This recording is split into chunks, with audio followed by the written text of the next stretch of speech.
Snow White, Part 2, page 5, paragraph 56. "But now," she said, "I will think of something that shall really put an end to you." And by the help of witchcraft, which she understood, she made a poisonous comb. Then she disguised herself and took the shape of another old woman. So she went over the 7 mountains to the 7 dwarfs, knocked at the door, and cried, "Good things to sell, cheap, cheap." Little Snow White looked out and said, "Go away, I cannot let anyone come in." "I suppose you can look," said the old woman, and pulled the poisonous comb out and held it up. It pleased the girl so well that she let herself be beguiled and opened the door. When they had made a bargain, the old woman said, "Now I will comb you properly for once." Poor little Snow White had no suspicion and let the old woman do as she pleased. But hardly had she put the comb in her hair than the poison in it took effect, and the girl fell down senseless. "You paragon of beauty," said the wicked woman, "you are done for now," and she went away.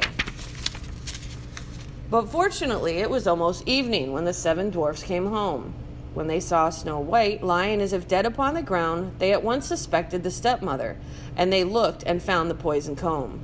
Scarcely had they taken it out when Snow White came to herself and told them what had happened.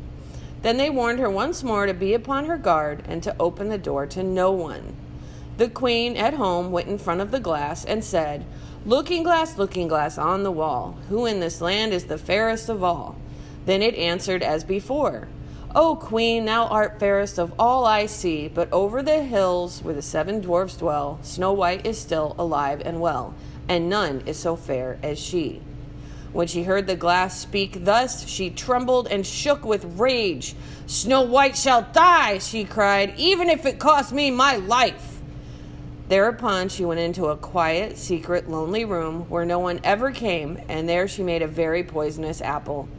Outside it looked pretty, white with a red cheek, so that everyone who saw it longed for it, but whoever ate a piece of it must surely die.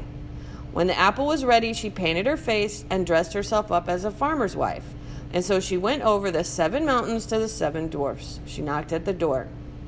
Snow White put her head out of the window and said, "I cannot let anyone in. The 7 dwarfs have forbidden me." "It's all the same to me," answered the woman. "I shall soon get rid of my apples. There, I will give you one."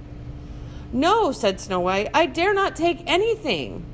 "Are you afraid of poison?" said the old woman.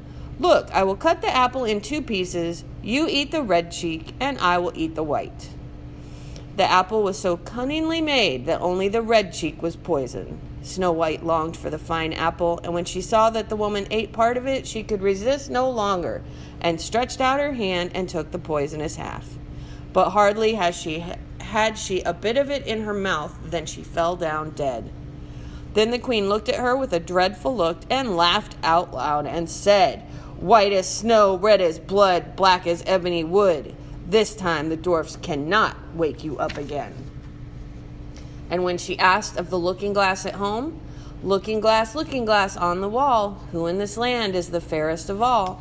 And it answered at last, "O queen, in this land thou art fairest of all."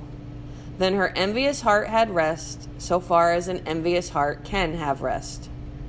The dwarfs, when they came home in the evening, found Snow White lying upon the ground. She breathed no longer and was dead.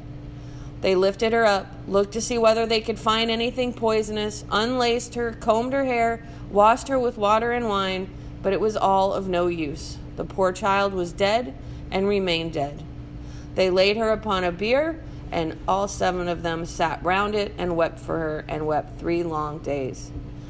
Then they were going to bury her, but she still looked as if she were living, and still had her pretty red cheeks. They said, "We could not bury her in the dark ground," and they had a transparent coffin of glass made so that she could be seen from all sides, and they laid her in it, and wrote her name upon it in golden letters, and that she was a king's daughter. Then they put the coffin out upon the mountain, and one of them always stayed by and watched it. And birds came too, and wept for Snow White, first an owl, then a raven, and last a dove. And now Snow White lay a long, long time in the coffin, and she did not change, but looked as if she were asleep, for she was as white as snow, as red as blood, and her hair was as black as ebony. It happened, however, that a king's son came into the forest and went to the dwarf's house to spend the night. He saw the coffin on the mountain and the beautiful Snow White within it, and read what was written upon it in golden letters. Then he said to the dwarfs, "Let me have the coffin. I will give you whatever you want for it." But the dwarfs answered, "We will not part with it for all the gold in the world." Then he said, "Let me have it as a gift, for I cannot live without seeing Snow White. I will honor and prize her as my dearest possession." As he spoke in this way, the good dwarfs took pity upon him and gave him the coffin. And now the king's son had it carried away by his servants on their shoulders. And it happened that they stumbled over a tree stump, and with the shock and poisonous piece of apple which Snow White had bitten off came out of her throat. And before long she opened her eyes, lifted up the lid of the coffin, sat up, and was once more alive. "Oh heavens, where am I?" she cried. The king's son, full of joy, said, "You are with me." And he told her what had happened and said, "I love you more than everything in the world. Come with me to my father's palace. You shall be my wife." And Snow White was willing and went with him, and their wedding was held with great show and splendor. But Snow White's wicked stepmother was also bidden to the feast.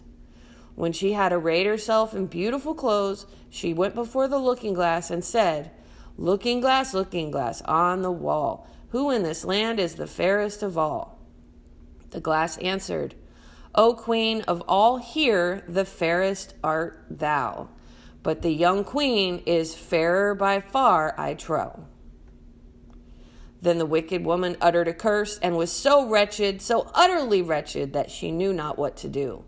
At first she would not go to the wedding at all, but she had no peace and had to go see the young queen.